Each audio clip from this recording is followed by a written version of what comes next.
If you told me that I would go from getting a restraining order against my brother to happily counting down the days to him being home from prison, I would have said you lost your goddamn mind.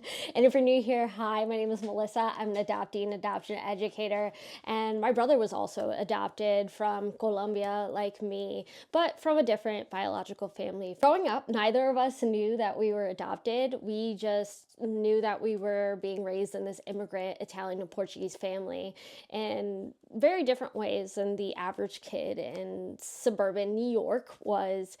And there was a lot of pressure on us in different ways. I was taught to cook and clean and take care of the guys. He was taught to, do all the work outside. And the way my dad bonded with us is had us carry around buckets and pick up rocks in the yard for hours and hours, or sticks, or whitewashing the fence, or using a butter knife to scrape up the weeds around the path around the house. And my brother and I, we really went through different paths to kind of cope and get through things, because we had both been feeling so different and so unloved.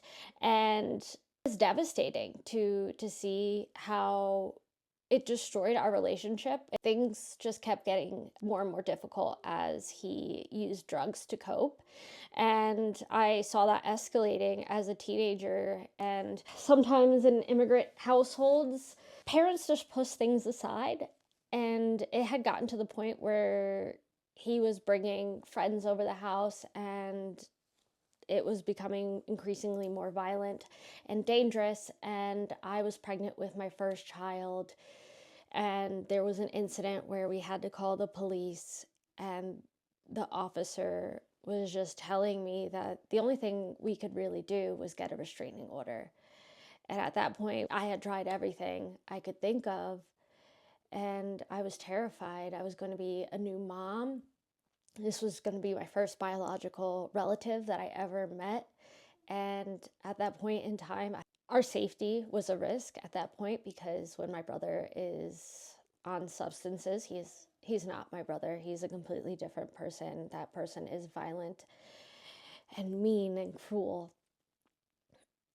But at the end of the day, it broke my heart to see him in that courtroom with the judge, because it felt like we never really had a chance to be the siblings that we were meant to be. And this last time that he has been incarcerated, we have used this as an opportunity to get to know one another better. And we have been emailing back and forth for about a year.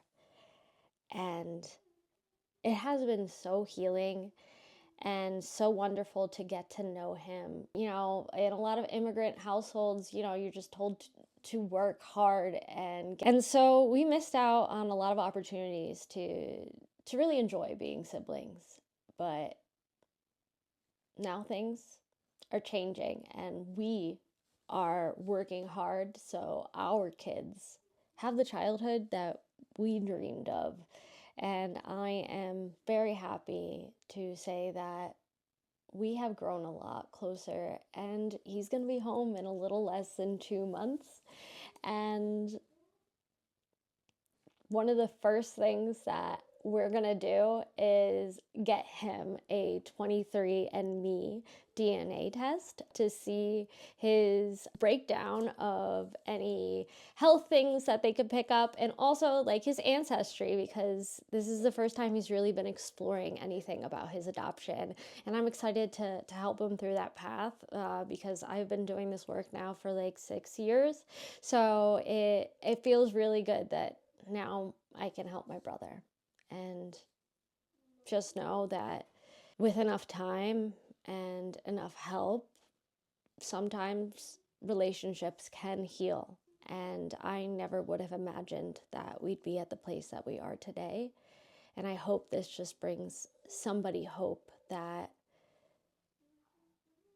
there's a chance that your loved one will get sober, and your loved one will make different choices that will make it safe to have them in your life again.